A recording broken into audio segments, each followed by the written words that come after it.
Okay, we are so lucky today to get to hear from Professor John Inazu.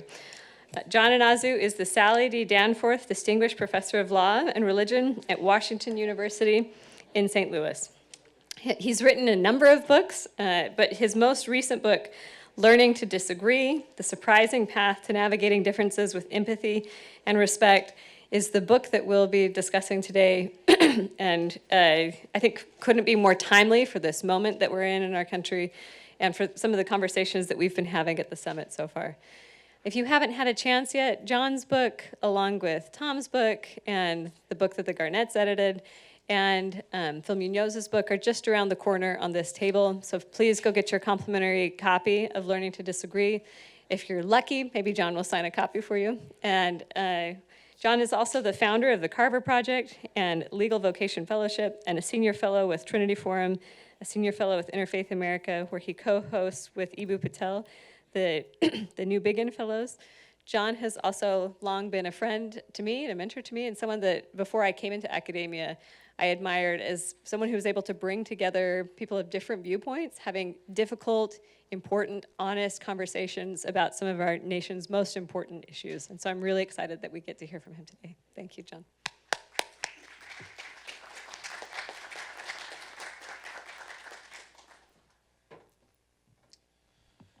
Well, thanks everyone. It's great to be here, and thanks to Stephanie for the invitation. I had some prepared remarks, but I'm gonna pull a Rick Garnett and just kind of wing it here for a little bit. I actually, some conversations with some of you in the past day or so have made me think there are some other aspects to emphasize relative to this conference. I'm gonna do a little bit of an overview of what I'm trying to do with this book and then connect it to some current challenges in religious liberty, and then maybe suggest what can we do about it. This book, Learning to Disagree, basically chronicles a year in the life of me as a law professor. It's mostly true stories, although all composite characters to protect the innocent and the guilty.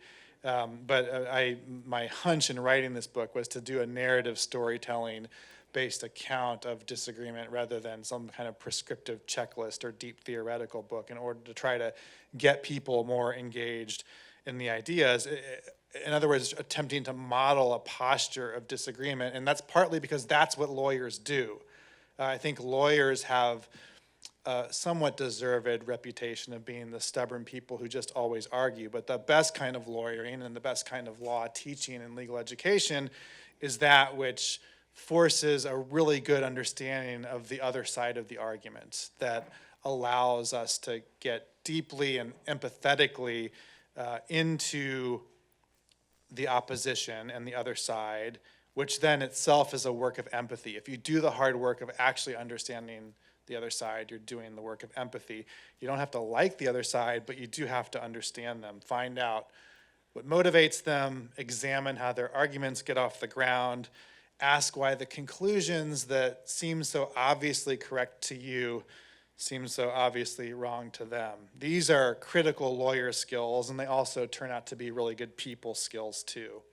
So as I put together this book, I basically thought, well, this is what I do in the classroom. I teach criminal law and law and religion, two subjects, so those are my principal courses, two subjects that bring up a lot of tension and disagreement and hard issues. And so I thought if I could tell an account of the classroom supplemented by all the ways that I screw this up in my personal life, that there might be kind of a compelling argument to make. And the time seems right, and I think we all can feel and sense the visceral polarization and disagreement, the echo chambers, certainly the political season as well, but also in the background, the collapse of trust in institutions, the collapse of media, the social media impulses that pull us to our worst selves. And that's the context for the book. I think the stakes are even higher when it comes to religious liberty and the kinds of topics that we are discussing here, because questions of religion raise and surface are deep and fundamental disagreements that aren't going away. Rousseau once said it's impossible to live at peace with those we think are damned. And in some ways, the American experiment has been one long example to prove him wrong, and yet a lot of it feels really fraught today. So what about today's moment makes disagreement, but particularly disagreement about religion, especially challenging? I'm going to suggest 3 examples of what's contributing to today's challenges. I'm not a Catholic, I'm a Presbyterian, and Presbyterians always talk in threes, so I'll have a couple threes today. The first one is sex and body. So those of us who do law and religion, we know this covers a lot of ground, like monuments, prayer in schools, funding, and other contested and important issues. But by far the most polarizing cases are those that involve sex and body, abortion, gay marriage, euthanasia, transgender rights. And these issues are not going away. In fact, they're bound to get even harder as we encounter new thresholds and precipices around transhumanism and bioethics and other sorts of questions that are coming at us at full speed. These questions of sex and body involve the degree to which bodily existence and autonomy can and should be constrained by claims of faith. To some extent, the degree to which religious believers can constrain others with those beliefs. And they're not, this is important, they're not reducible just to libertarian questions of whether to regulate private conduct. The question is not whether we regulate, but how, when, and why we regulate conduct. And that's the question that everybody's going to answer, regardless of which belief system or non-belief that they start from. So that's one challenge to the current moment of the sex and body questions. The second is the rising demographic significance of non-believers, not just the unaffiliated, but the expressly non-believing folks, which puts pressure on the framework of the language of religious pluralism. I think in some ways the interfaith religious pluralism dialogue is still stuck in the 1990s, where people are trying to figure out how people of different faiths work together, but the demographic of non-believers really complicates this when general appeals to concepts like non-sectarian prayer or civil religion or the Judeo-Christian tradition are not going to be enough to include and absorb that part of American society. And a lot of the questions that we collectively have taken for granted for a long time are going to come under increased pressure. What is the nature of an acceptable public prayer? What about in God we trust on our money and under God in the pledge and all of that?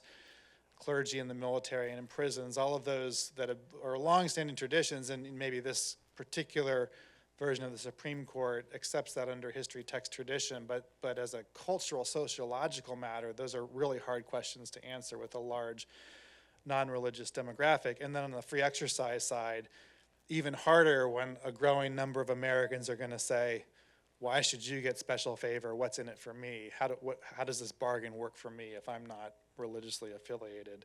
So that's the second challenge to the current moment, the demographic of non-believers. And then finally, and maybe most significantly, our fragmentation into different epistemic worlds. The way that we're absorbing media, will continue to absorb media, the financial, political, and other incentives to get people into their echo chambers and understand different versions of reality, which are going to be just massively harder in the coming months with the AI component of this. I was in this room just about a month ago, except instead of you all, it was mostly college presidents and some faculty, and I told them I think higher education is in a death spiral right now. It just doesn't fully know it. So when I think about the institutions of this country contributing to the real epistemic challenges and our inability to find each other across disagreement, I think higher ed is certainly implicated, including legal education. And that's not going to be a short-term solution to that. So what can we do about it? Well, I don't think there are any easy answers. This is, as I said, my argument in Learning to Disagree is not a checklist argument or a self-help kind of book. It's more, the word learning is intended to convey an ongoing, never finished activity, something that we commit to and commit to keep working on, and we stumble along and make mistakes. You have to practice it. Here at Notre Dame, I think I can say in a McIntyrean sense, you have got to do it over and over again with other human beings and have exemplars to get better at it. And so how do we do this? I'll give you three quick examples, and then sit down so we can hear others chime in. First, I think for those of us who teach, this fall is going to be where we really earn our money. This fall is going to be a disaster on campuses with the combination of challenges that we can already identify, not to mention those that we don't know. So stay calm and be professional. Invest, I think, in the kinds of small group discussions where people can be transformed and challenged. And if I were running a university right now, I would deploy all of my tenured and tenure stream faculty to the front lines and have them teaching small groups of students around these kinds of questions. This is a great time to spend money and resources to directly confront what needs to happen, which is facilitating and creating spaces for real conversation and real disagreement. And frankly, a lot of schools don't presently have a vision for that. So if you teach, stay calm and engage.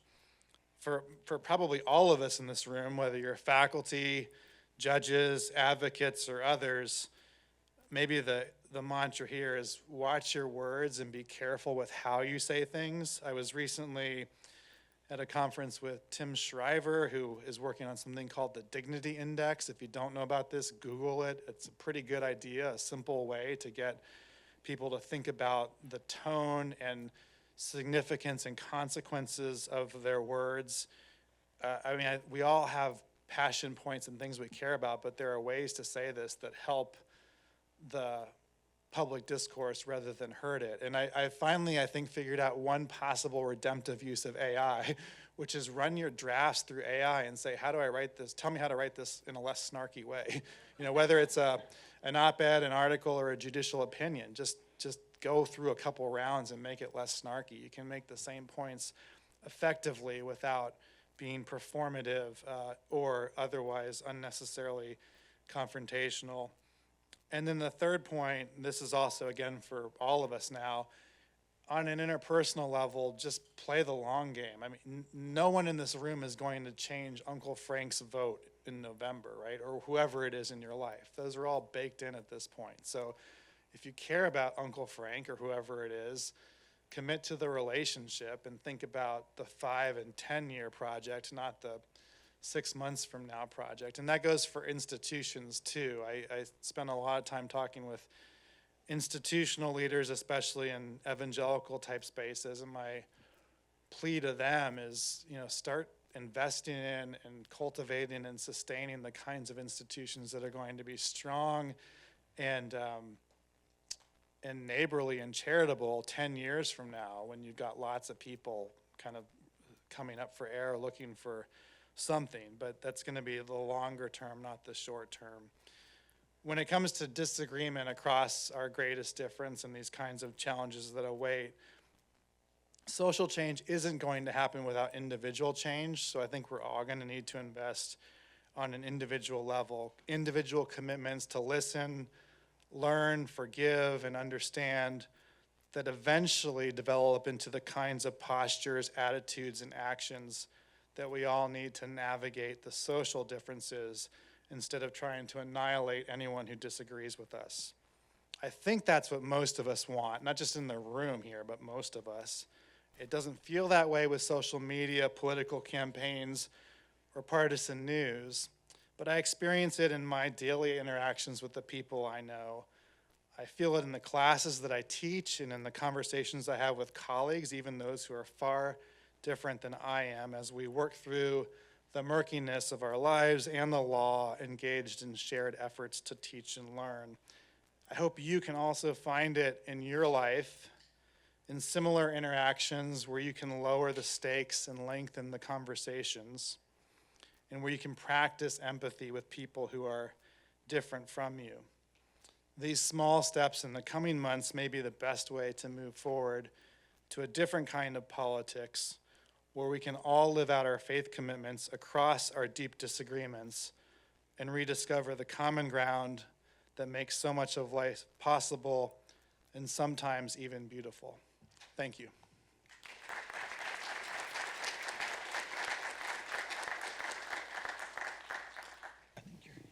Thank you, John, for those opening remarks.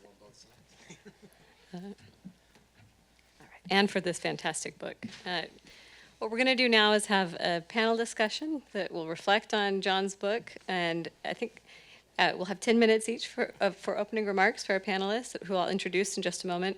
And then at the end of the discussion, I'm going to invite John to come back up to the table with us so that he can sort of finish the conversation and give us some closing reflecting thoughts. So I will first introduce Mr. Greg Zhao, Senior Assistant to the President, Diversity and External Relations at InterVarsity. Prior to his ministry with InterVarsity, Greg was an employee benefits attorney in Chicago. He's the author of Your Mind's Mission and The Kingdom of God, Life Guide Bible Study, and contributed to Following Jesus Without Dishonoring Your Parents, all published by InterVarsity Press. Greg has also helped develop the Daniel Project, a leadership acceleration program for InterVarsity ethnic minority staff and fraternity sorority ministry staff. He was the MC for the Urbana Student Missions Conference in multiple years. He currently serves on the boards of Wheaton College and the Evangelical Covenant Church, and has served as the trustee of Langham Partnership USA. Greg and his wife, Jennifer, have 2 daughters, and he has a BA in English from University of Chicago and a JD from Northwestern. So thank you, Greg. We also have Professor Andrew Koppelman, who's a terrific pinch hitter for this panel. One of our panelists, Chelsea, was not able to come because she had some last-minute severe health issues. So we're very grateful Andy was willing to jump in on such late notice. Not surprisingly, had already read John's book because presumably everyone has, and if you haven't, you should. And Professor Koppelman is a professor of the John Paul Stevens Professor of Law, Professor of Political Science, and Philosophy Department affiliated faculty at Northwestern. He received the Walder Award for Research Excellence from Northwestern, the Hart Dworkin Award in Legal Philosophy from the Association of American Law Schools, and the Edward S. Corrin Prize from American Political Science Association. His scholarship has focused on issues at the intersection of law and political philosophy, and he's written more than 100 scholarly articles and 8 different books, and counting.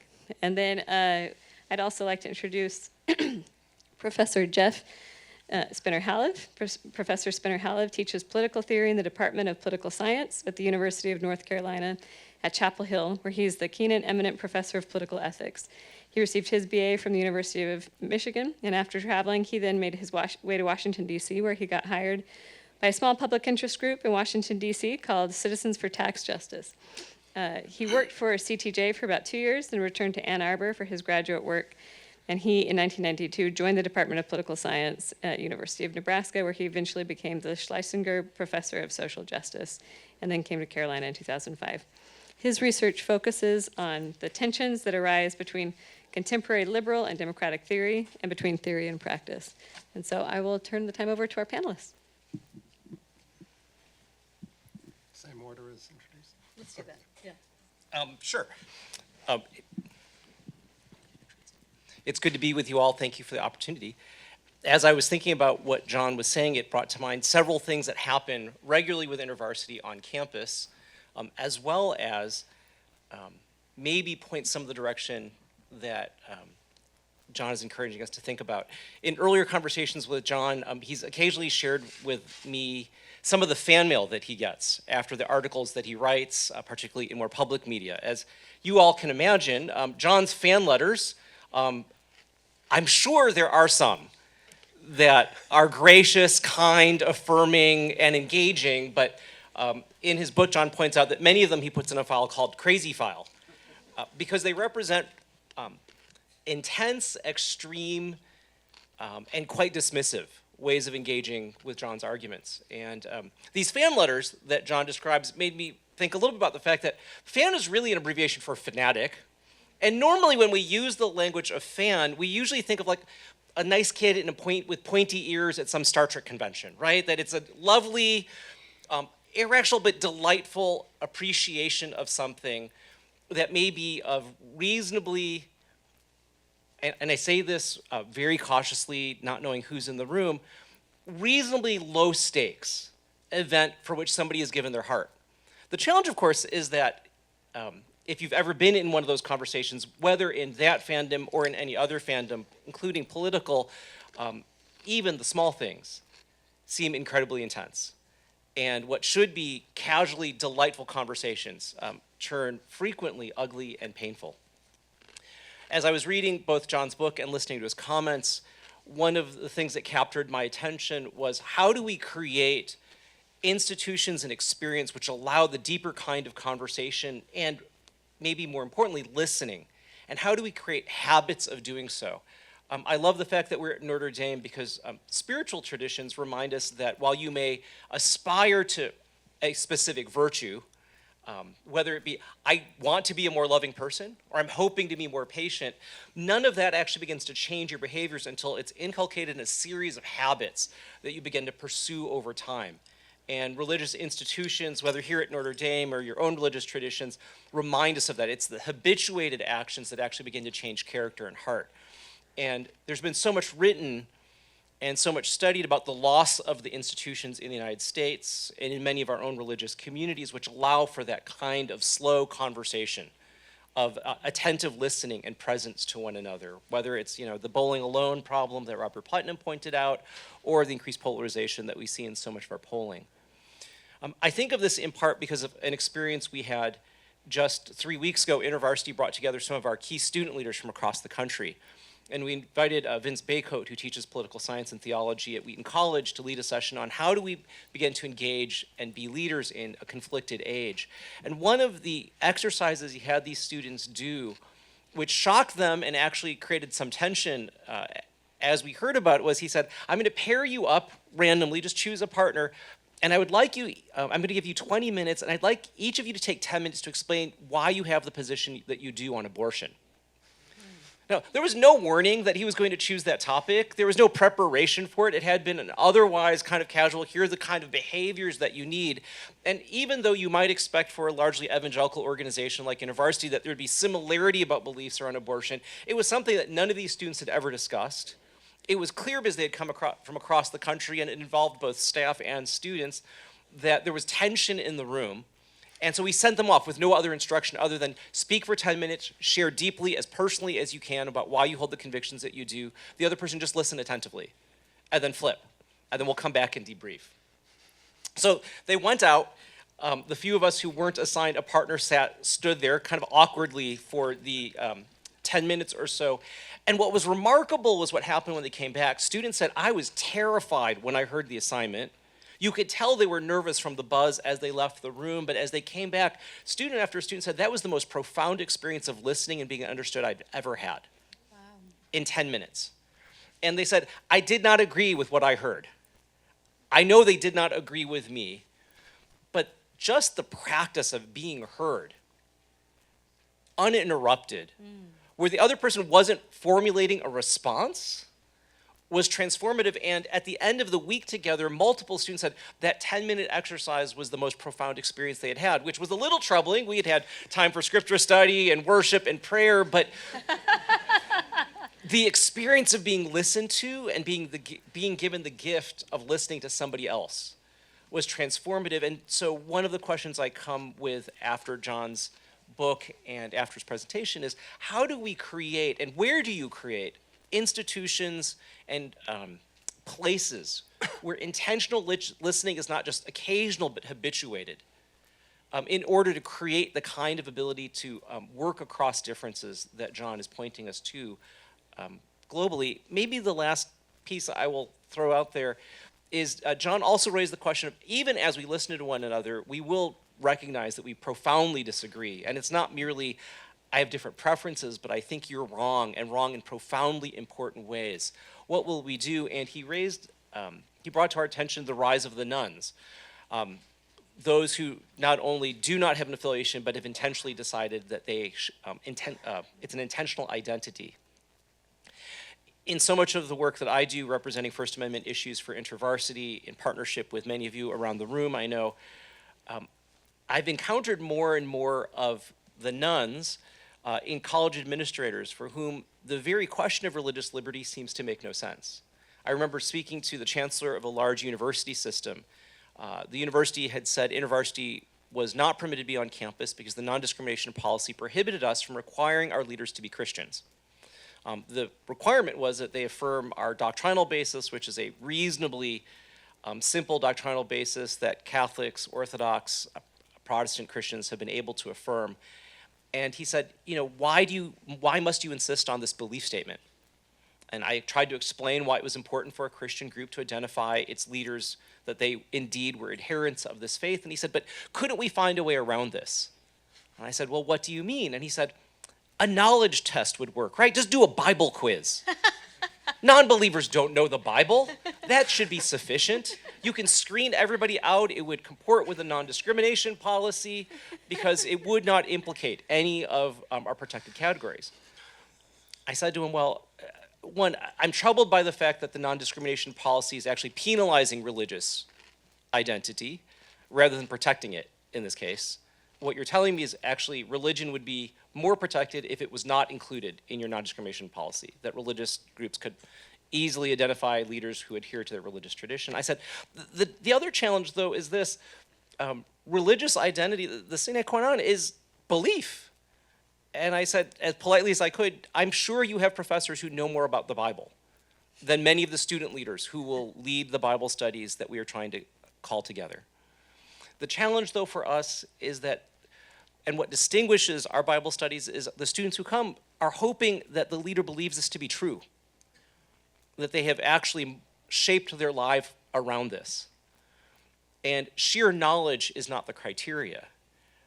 In part, it's knowledge combined with belief. And if we and the look of incomprehension on this chancellor's face was profound. And I don't think poorly of him for it, but it made me realize the enormous gap that divides those who identify with no religious belief with those of us who do. Which raises maybe the last thing I'll toss out.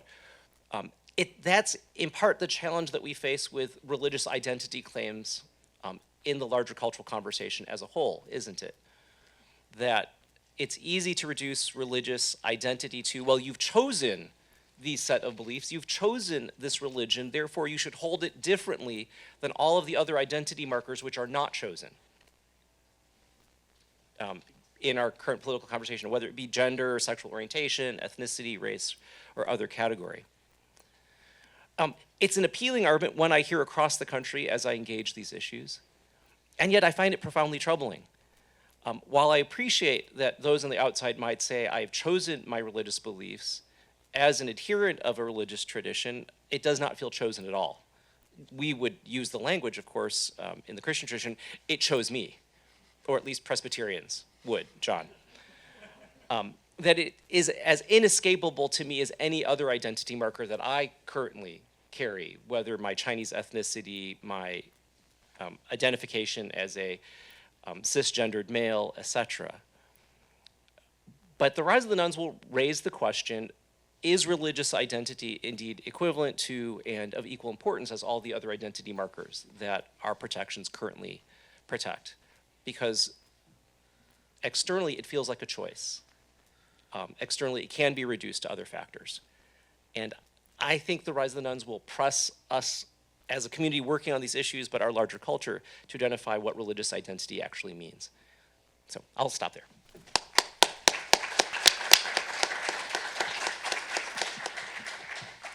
All right, so I'm going to start by telling a story about John Inazu, who I first became aware of when I was contacted by Yale University Press, an editor who I'd published with before, and the editor said to me, yeah, I got this manuscript that's based on a guy's dissertation, and the dissertation is in significant part an attack on you. And he specifically asked me if you could be the outside reader who would help us decide whether or not to publish it.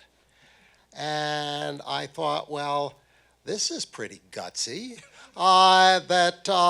Because here he had positioned himself as my intellectual adversary, and then he had put me in an institutional position where I had the power to crush his hopes and dreams. And publishing with Yale University Press is a pretty big deal. And it's going to happen or not happen. And, I read it, and, I thought, there's, on the one hand, I thought and actually still think that he's wrong and I'm right, but But this is high quality work. This is worth getting out there in the world. And, I take my responsibility to Yale University Press seriously. So if my judgment so dictated, I was actually perfectly prepared to crush his hopes and dreams. But, actually, I thought this was very good. And I said, here, I've got, on the one hand, yes, I think that you should publish it. On the other hand, I have the following 20 pages of comments and objections. And, off that went. And he published the book. And, we're still, disagree about the freedom of assembly and freedom of association issues. But, he thinks that I'm wrong, and I think that I'm wrong. And what are we supposed to do? And, what I admired about this was that, while he understood that he was taking a career risk here, he really wanted to get the bad news in some detail. He wanted to turn the chessboard around. He wanted to understand as well as he possibly could what could Koppelman possibly say in response to the arguments that he found so obvious and convincing. And he just really was looking for that information. And I think that in this respect, John is a model for us all. Because I think that if you, in the business of trying to construct persuasive arguments, and we teach in law schools, this is what we try to train people to do. First skill of a lawyer has got to be to, number one, turn the chessboard around, try to figure out what the strongest arguments are on the other side. But second, we're supposed to be good at persuading people. We're supposed to be good at making arguments that people are going to buy. And rhetoric 101 is you got to know your audience. You have to offer something that is responsive to your audience. And that means that when you find someone you disagree with, this is an opportunity to acquire news you can use. An opportunity to acquire information about the range of views that are out there in the world. And so when you ask, as in ordinary life, you will sometimes find yourself asking, how can you possibly believe that garbage? It should not be a rhetorical question. It should be a real question, because it really is the case that they do believe that garbage. They're not kidding.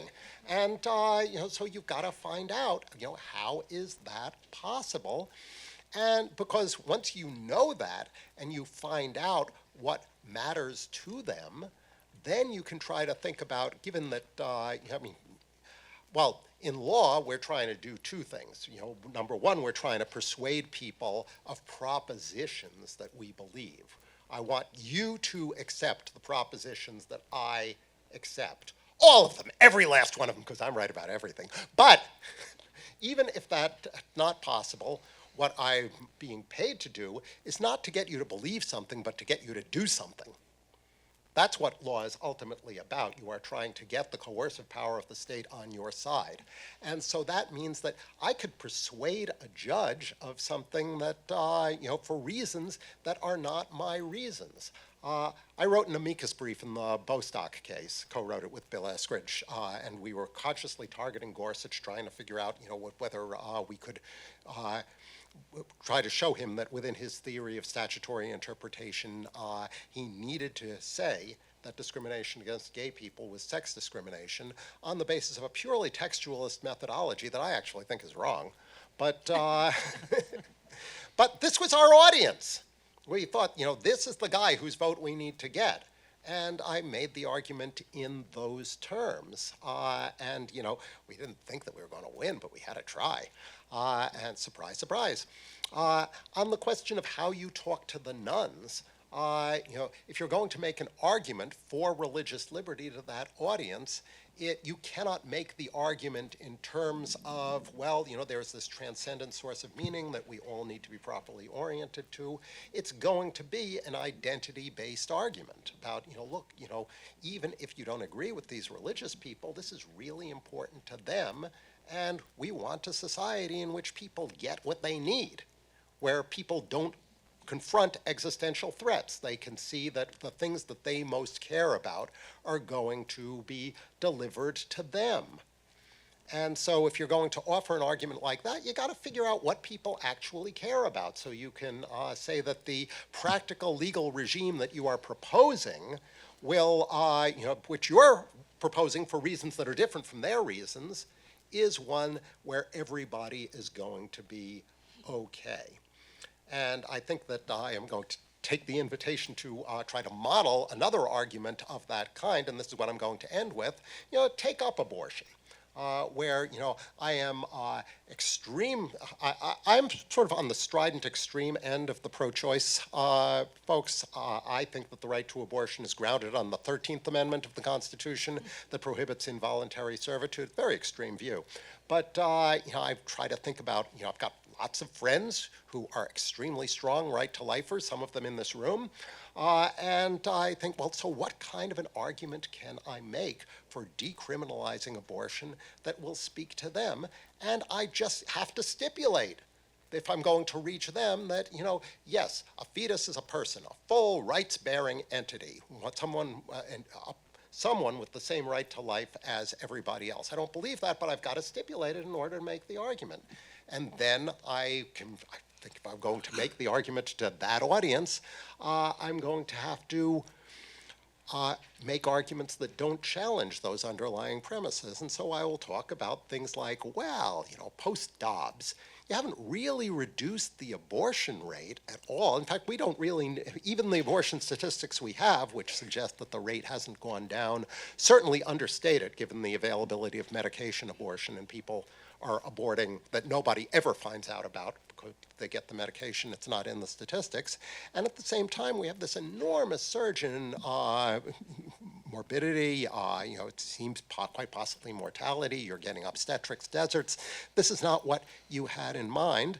Thomas Aquinas tells us that the law should tolerate even things that are intrinsically evil if the consequences of prohibiting it are going to be worse. So he had that view about prostitution, which he thought was intrinsically evil, never okay in any instance, exactly what right-to-lifers think about abortion.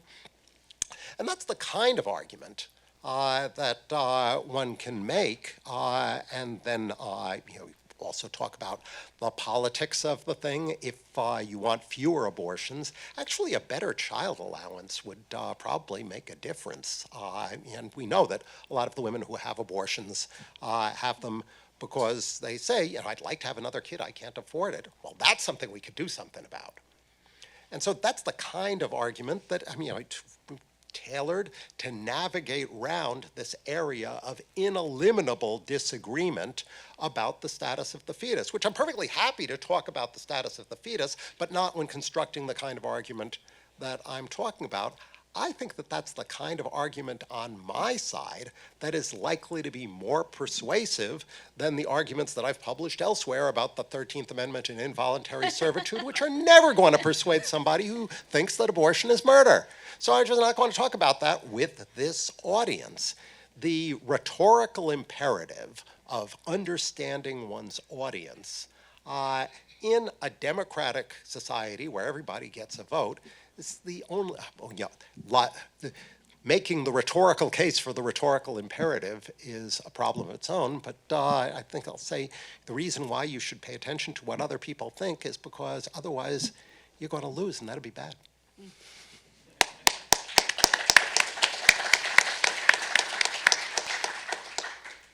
Hi, I'm Jeff. So the most notable thing about me that you should know right now is that I was John's dissertation advisor at UNC. And so the book that you read was John's dissertation that came out some time ago. I'm going to begin with a plug for his book. So my wife is not an academic, and sometimes there are books on the kitchen table, and she looks at the front cover, and then she flips them away. But she saw John's book, and she actually started to read it. And then when I took it to the office, she asked me when I was going to bring it back home. So you should read the book if you haven't already. And it's an easy read. Unlike, I was complaining to a couple of law professors here, all the footnotes that you guys put in your articles, very few of them are here. And so unlike your average law review article, it's actually quite readable. We would never load up an article with unnecessary footnotes. Only necessary footnotes. Right. I'm going to begin. I don't know if I've ever told John the story with a word of gratitude to John about something that he wrote about me, and I don't know if I ever told you this or not. And then I thought I was just going to speak for a couple of minutes, but we're given 10. I'm a professor, so I'm going to take the 10. I have a couple other things, and one of them is going to be partly a question to John, but also to anybody else about campus life. A few years ago, I began a book project, which was unusual for me because I'm a political philosopher, and it was a co-author project with a political psychologist. And so it began with a bunch of focus groups about respect, how different citizens, so we had groups with liberals and groups with conservatives. And it was actually very easy for me to get, and all of them were people with college education. The college-educated liberals were really easy for me to talk to. In fact, they would call me up and say, I have another group for you, and I would have to say enough. But the conservatives, and again, people with a college education, really were reluctant to speak to me. And it wasn't me, it was just that I was a professor, right? And they often said, so how can you prove to me that, and my friends, that you won't misrepresent us and view us as horrible human beings? And John wrote something about me and another person on something called Faith Matters that's on the web still today. Do you remember writing this? I don't know if you do. Right. So the crux of the matter is that I'm Jewish. John is not. He also wrote about a Muslim cleric, and he wrote not about how liberals and conservatives can talk to one another, but how people of different faiths can have, important and fruitful relationships. All my graduate students know that I'm Jewish, as I'll get to in a very minute. I'm a very Israel-connected person in all kinds of ways. And I would send that to these people as proof that I could get along with people who were not in my bubble. And that helped a lot, thank you. In a very, very genuine and important way. I actually offered to them to call John, and none of them did because he had because of what he wrote. So I've been like some people. My life has been dominated a little too much about the Middle East over the last 10 months. And just to give you a little background about myself and what I've done is I do have two brothers who live in Israel. I've been to Israel, I don't know how many times, north of 30. So many times, including a year during the Second Intifada. I lived in Jerusalem, and the sign on my doors, on our apartment door, said, "Please make sure the door is locked to keep out flies and terrorists." And a week before we moved in, there was a bomb that was diffused on the top of the building. And my most recent visit was in May, just a couple months ago. I was there for a week, and my wife stayed a little longer. So after October, so I'm going to say a couple things about this, and of course it's about campus life. And so after October 7th, I did two things. The first is I offered to give talks. I give talks at synagogues, churches. I gave two talks on campus with a Muslim colleague, political scientist, a conversation moderated by someone else, using the language of political science and just war theory. I teach a course on just war theory. He's an expert on security, and so we used academic language, which tends to be non-inflammatory, and with the goal to explain and understand, which is somehow missing a lot in some of our conversations. So it wasn't. He took one side and I took another. I don't do that. I won't do a debate. And I'm going to get to the other side in a minute. And then I started an informal group called AJP, Anguished Jewish Professors. And because for the first time in my life, I was no longer just a professor who was Jewish, but I was a Jewish professor. And that's a significant difference. And we were anguished both about what happened after October 7th, particularly on campus, with flyers with paragliders on them, but also we're very unhappy with some of Israeli government's practices and policies, particularly, but not only on the West Bank. And then there was, I'm not going to get into all the details, but there was a movement among some people on campus that they wanted a statement by the faculty council to condemn anti-Semitism wherever it was. And this really split us, the group. I mean, in a very reasonable way. People weren't angry. But when we convened, I was struck by different views of how much support we wanted from our institution, from our university. Whereas some people really wanted this forceful statement from the faculty council, even though the chancellor had condemned this panel where this woman celebrated October 7th. Condemned by the chancellor, condemned by the dean, but not by the faculty. Didn't have they wanted the faculty to take a vote and also condemn it.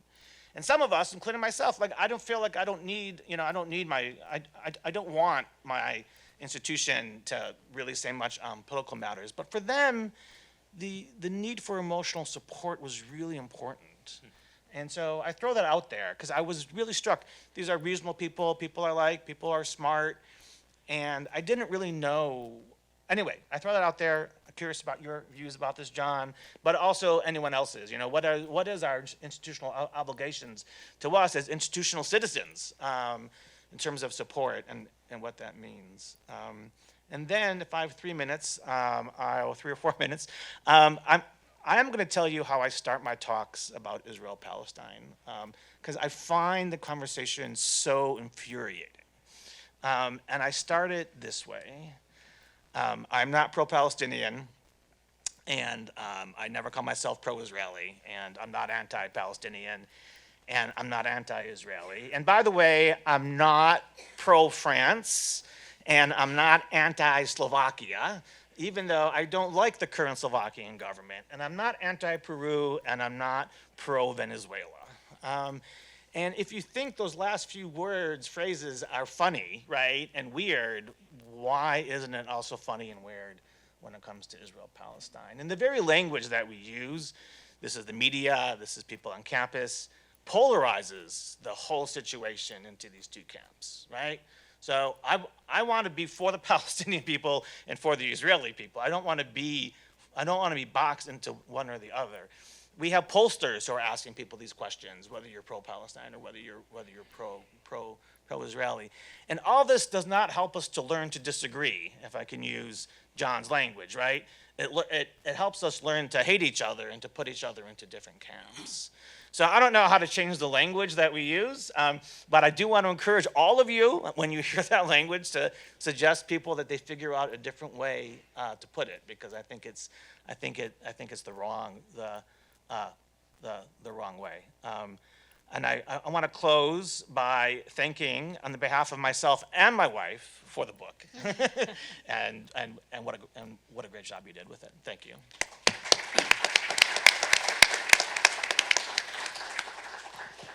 That was terrific. Thank you.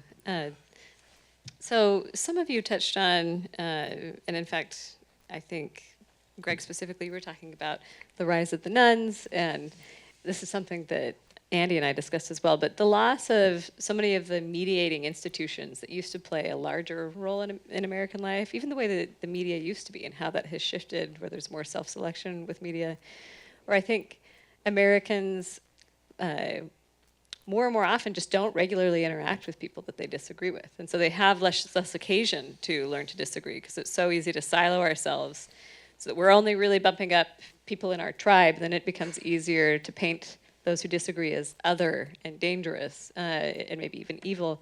And so I'm just curious if you have thoughts about how, practical advice, how do people go about seeking opportunities to find more of those moments, but also what do we do as a society to try and bring more of that back? Especially it feels like post-COVID, a lot of that feels lost. How do we retrieve some of those sorts of institutions and opportunities for people? Maybe let's go in reverse order of the way that we went on the last time. All right, so I don't know if I have a great answer, but we do know that the workplace is one of the few places that people really meet others with different viewpoints. And so remote work actually reduces that a lot. Remote work allows us to stay in our bubbles even more than before. And so I don't know about if we can have a policy. I haven't thought about this, but I do think that this post-COVID, well, I mean, obviously there's a lot of hybrid stuff going on and so on and so forth. But that would be my one suggestion: is to put pressure that people need to interact with others in the workplace. I think I'll agree with that. People need to interact with others. I mean, workplace is the workplace, and commuting for a lot of people is a drag. And I will say that I think that there is a hunger for interaction with other people, and one of the basic things about mediating institutions is that they are so various because they emerge organically. Somebody starts a bowling league, or whatever. So my hope is that, post-COVID, nature is beginning to heal. But this is not something that can be directed from the center. The hope is people start things and they snowball. But that would have to emerge out of civil society. If people are aware that there is a market and a hunger for that kind of thing, that might encourage them to start something that didn't exist before. But on this, all one can do is hope, because this is not the sort of thing that can be directed from the center. Two thoughts. I'm intrigued by the number of books that are coming out that are hitting the New York Times bestseller list on communication and connecting with people, right? Brooks, right? How to I can't remember what it's, how to be a person or how to meet a person. Charles Duhitt's book, Super Communicators. It's all about how do we listen and how do we connect with people. I'm fascinated by this hunger that you've mentioned. I'll toss out, and I'm just playing to the religious audience, I admit, I wonder if Sabbath is actually an essential practice, because the reason we silo is we do not have the energy to build relationships which require negotiation and require attention. And so we go to the relationships that are easiest for us. But it may be the practice of Sabbath which creates the kind of space and time and restfulness that allows us to have the leisurely conversation over a meal. The freedom to say, oh, I would love to catch up with you over a cup of coffee and learn what you're thinking, that reduces the transactional nature of our relationships, increases our capacity to have the kind of relationships in life that we need to actually speak across differences. I realize not every community can access that, but if religious communities don't encourage us to that kind of spaciousness, and only encourage us toward busyness or activity, we will immediately default to the relationships that are easiest. And the reason I think that a little bit is both at work and at family holidays, where there's space and time, do you begin to encounter people who are different. And it's the long-term project with the uncle, right? I'm not going to convince you for the next 6 months, but I have an interest in who you are becoming and who I'm becoming over the next 5 years. I love that. In your point about Sabbath, I'll just tell a brief story about one thing that my husband and I loved about going to church on Capitol Hill. This was during the Obama election season. I think this was Obama's re-election. There was one Sabbath where on the pew we had a Republican senator and a woman who's a friend of mine who's a single mom in the inner city with a hat that said in neon letters, Obama. And I just thought, and these people are taking the sacrament, our equivalent of the Eucharist, next to each other. I thought that was really beautiful, that we can still find common ground.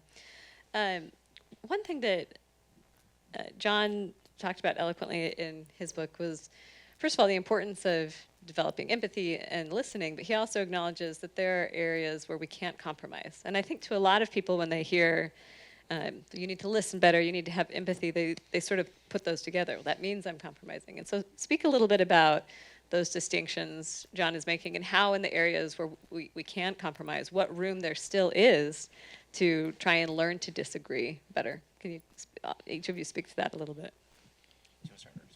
Sure.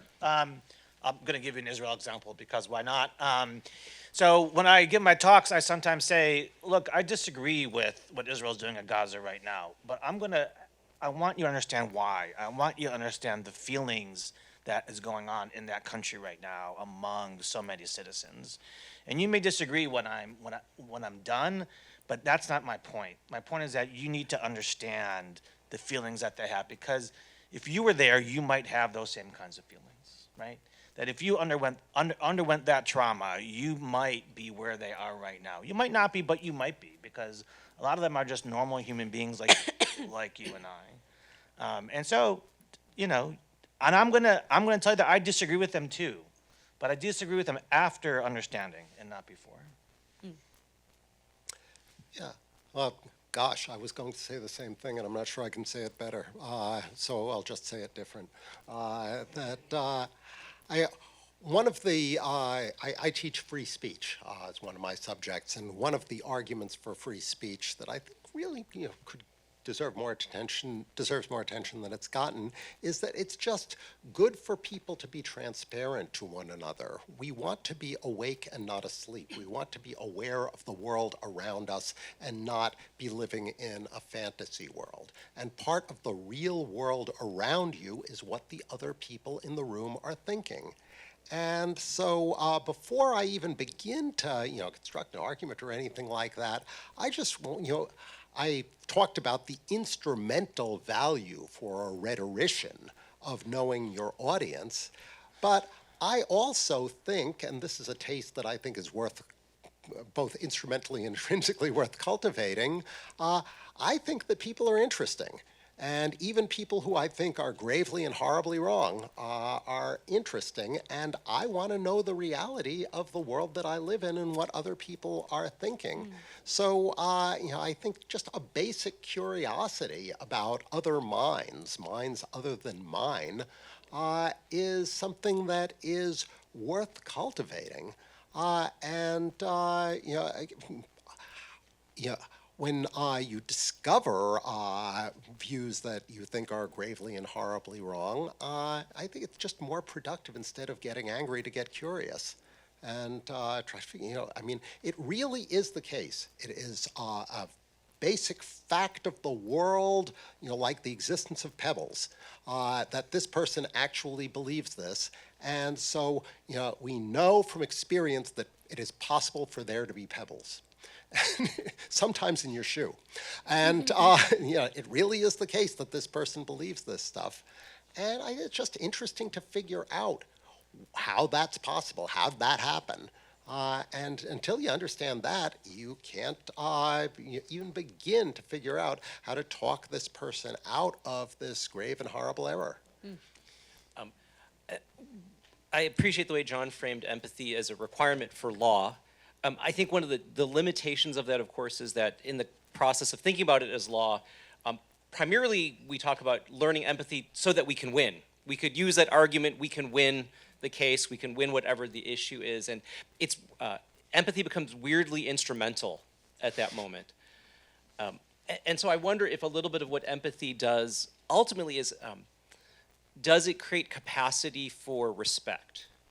That though I may disagree, I respect you as an individual. I may think you're profoundly mistaken, but I respect that the process by which you came to it. I may disagree with everything about that process, but it creates at least enough of a bridge for respect. It's a little bit of what we've tried to tell university administrators when they've said, whatever one of the beliefs they find objectionable, you should not be on campus. What we've said repeatedly and have sometimes convinced some administrators, including one Jesuit school I remember where I said, ultimately is not our goal as people involved in the university to help students encounter difference and learn to speak respectfully to, of, and with people with whom we profoundly disagree. And that will not work if the goal is removal of the voices that we disagree with the most. That we actually need proximity to get toward empathy.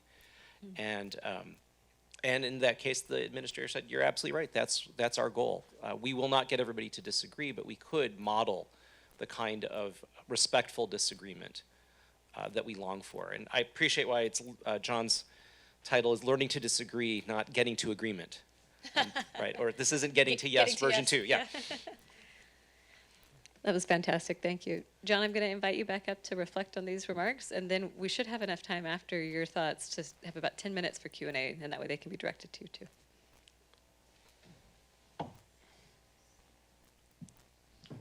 First, thanks to all of you. That was fantastic, and I'm really grateful for each of you to be here, including the last-minute pinch hit, Andy. Thanks for jumping in. So I want to start with Greg's comment about the difference between knowledge and belief, and particularly the demographic of non-believers that is not all of them, of course, but some who are unable to see the significance, not of just a belief, but belief into embodied practices for some religious people. So that's one part of the puzzle. On the other hand, and in the other direction, you have a kind of fundamentalism in this country. I mean, there are lots of religious fundamentalisms, but the one in this country most predominant is a kind of Christian fundamentalism that confuses confidence with certainty. And so knowledge in that sense is misconstrued in the other direction. And so in both directions, there's a lack of empathy about what faith is, especially into embodied practices. And I think part of the remedy here, and part of what I argue in this book, is to start with the premise that all of us are living and acting in a kind of faith because there is no other way to be a human being. This is an argument that Kavin Rowe advances in his book, One True Life, which I think is fairly compelling. And if we can use sort of mutual faith in something, or at least faith as a degree of confidence in the face of a lack of total certainty, that's what we're doing. And that's what all of us are doing. And there is a kind of mutually empathetic connection there up until the point where we can't compromise because we have to resolve disagreements in a pluralistic society. And then we get to law, which many of us are in. And law, as Andy mentioned, I think quite importantly, is the use of coercion to constrain other people's lives. So we're in a pretty hard business. We're not interpreting poems. We're interpreting laws and statutes and regulations that constrain other people's beliefs, practices, and ways of life. And yet, as a chosen path to addressing disagreement, that's far preferable than the alternative of street violence, which is what we're seeing in lots of the world today. And so we have to hold on to a commitment to law, recognizing that we are necessarily using coercion in some circumstances to constrain people's lives. And this takes me a little bit to Jeff's question and comment about the institutional role. One of the many just massive failures of higher ed right now is that in the moment of crisis, you suddenly have administrators talking about our community and our values. And the problem is nobody believes them because they haven't been doing the work to inculcate the community and the values until the moment of crisis, which is exactly the wrong time to try that. And I think there's something similar going on with law, that if we can cultivate trust and mutual respect and the kinds of things we've been talking about, even when it gets messy and even when we lose, if we can talk about paths forward when we lose, that democracy almost by definition has to be an ongoing conversation that never ends, and that if you lose, you go back and try again through the means and mechanisms that we've agreed to. That's a start to a way forward, but this is it is back to playing the long game, and it's building trust before the moment of crisis, and we might be running out of time. So on that rosy note, I'll stop there and see if there are a couple of questions. Do you want to field questions? Yeah, I'll field questions. John, and you can take a seat if that's comfortable. So we have mics in each hallway, and if you want to ask a question, please make your way to the microphone. So hop up, Sama.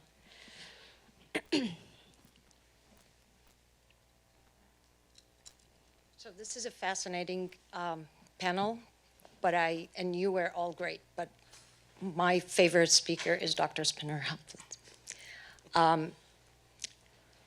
You don't know me. My name is Samah Norquist. I am a Palestinian American. I came to this conference not wanting to talk about Palestine, Israel. My father was born in Gaza. My relatives live in Gaza. I had entire cousins and families killed in Gaza.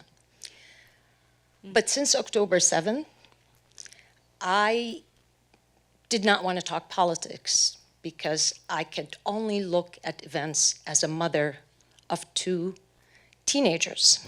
One of them we adopted from Bethlehem. So to me, looking at Israeli children and mothers, and then looking at Palestinian children, just ripped my heart apart. And I can't talk about it. I can't take my daughters to see their great-grandmother's house because it's demolished. They can't learn about their grandfather's story because it's gone. And you asked about labels. I don't think we need to use labels. I think we need to talk about children. Because what scares me most as someone that works in politics in DC is the generation that is going to come after all that. My 2 teenagers are going through mental health issues, and they live in DC on Capitol Hill because of COVID, right? We're privileged, but everybody now talks about trauma, which you mentioned. And it made me think of those children on both sides. When you see losing your parents, and there's absolutely no one would give you any mental health or support anywhere, that scares me. For the Palestinians and for the Israelis' children. Killing each other is not going to go anywhere. And by the way, I condemn October 7. Absolutely. As a Muslim, there's no justification of killing innocent people. So I don't know why I came here. I just wanted to tell you, out of everyone, I'm sure everybody heard you and respected you and loved you for it, but I want you to know there's someone who appreciated your comments more than you can ever imagine. Thank you.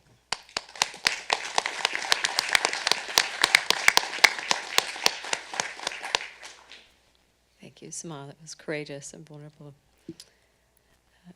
That is a tough act to follow, but yes, please, Archbishop Angelos. I mean, it's difficult to come after Samah and what she just said, but it touches on it. That with the tribalism you're talking about, with the silos, with the echo chambers, we're all looking at things from one perspective. And our young people now, I've been doing youth ministry for 30 years, and we're seeing it more and more where people are entrapped in these silos. I was mentored by the late Pope Shenouda, who some of you may have heard about from Egypt. And he always, when I served with him, he always used to say to me, come with solutions, not problems. But I think at the moment we are fixated on problems. We're fixated on catastrophizing. We're fixated on retribution. We're fixated on justice.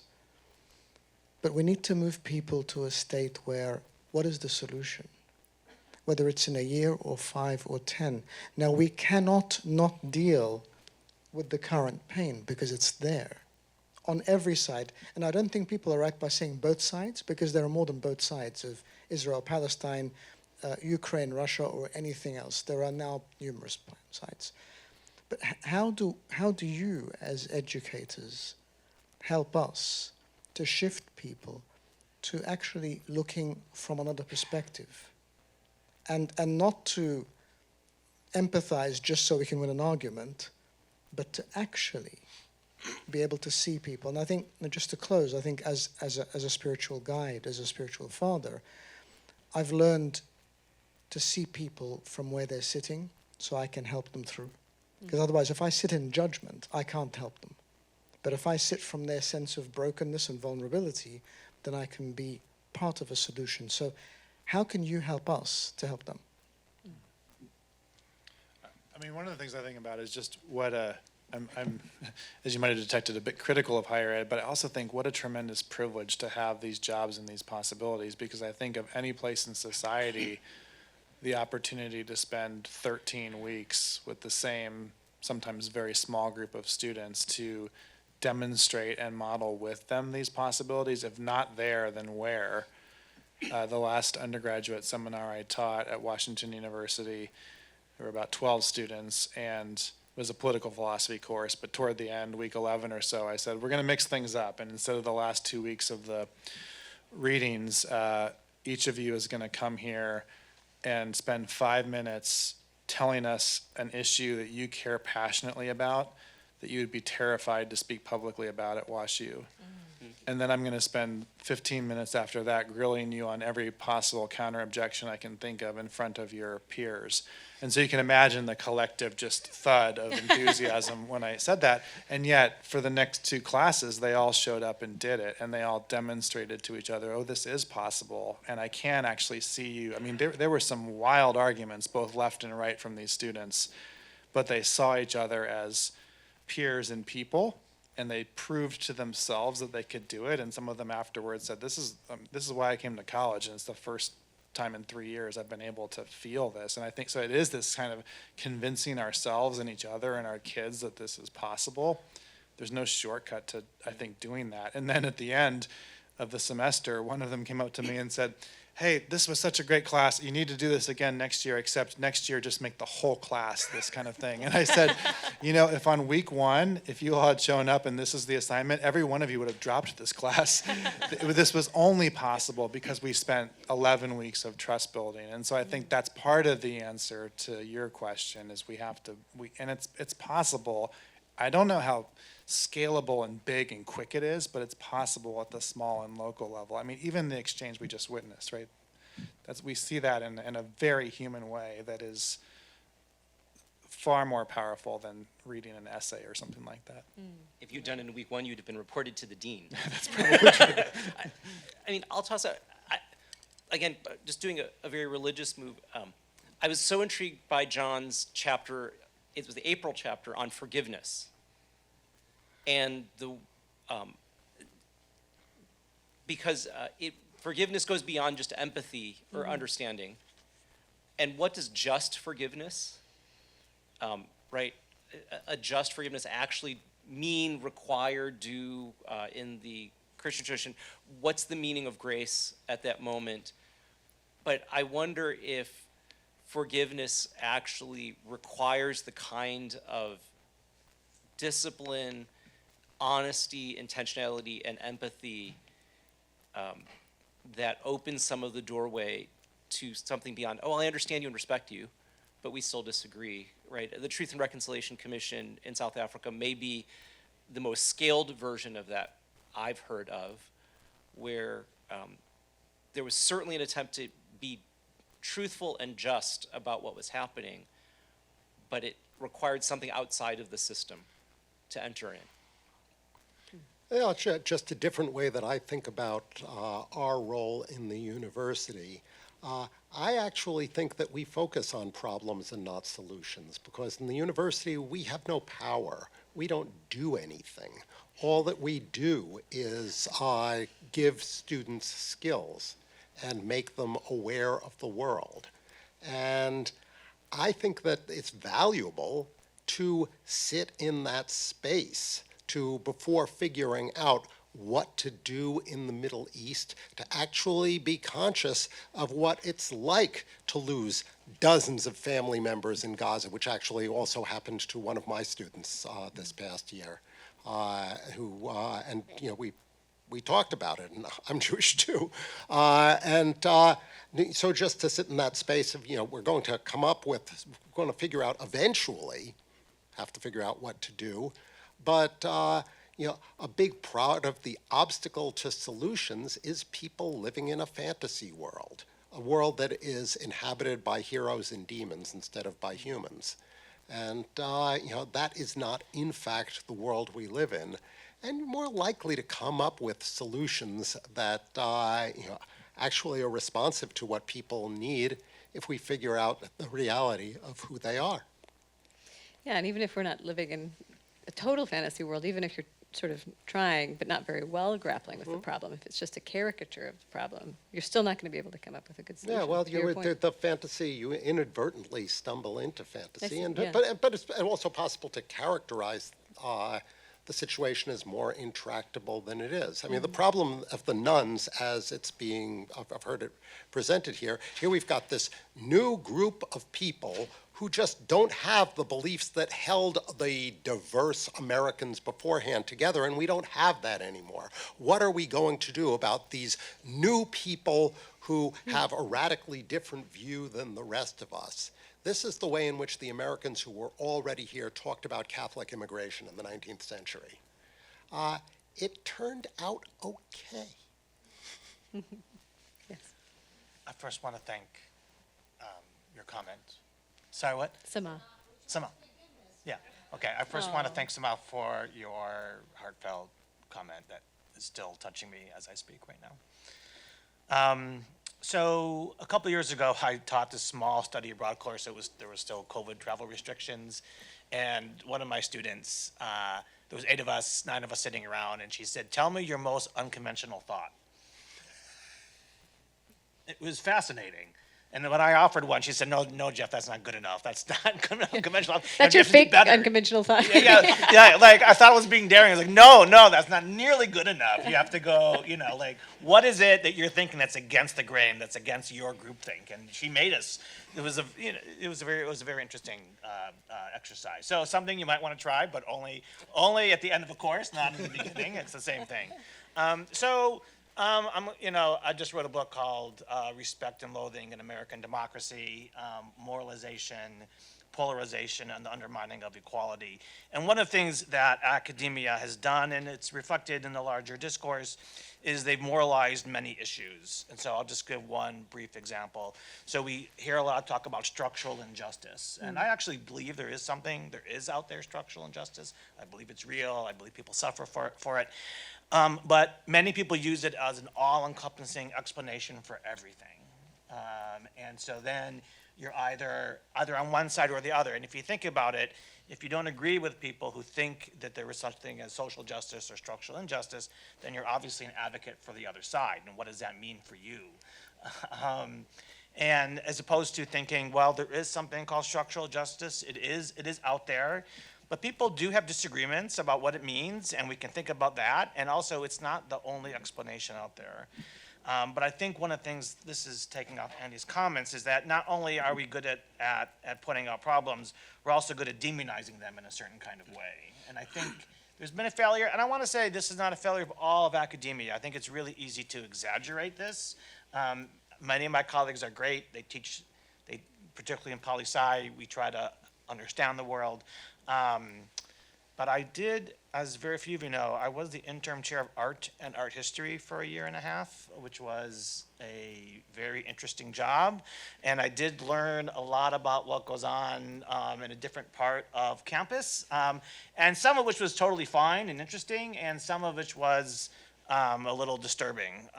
And there was a lot of moralization among a few set of faculty that really meant you were either on one side or another. And that really, the goal of the academy has to be understanding and not accusing.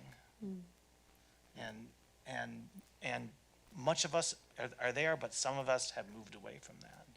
And we've moved away from the wrong goal. Well, thank you to this panel for these fantastic remarks, for helping us cultivate our own ability to understand and to listen and have empathy. For those who made comments, for your vulnerability and courage. And thank you to John for this fantastic book. So let's give them a round of applause.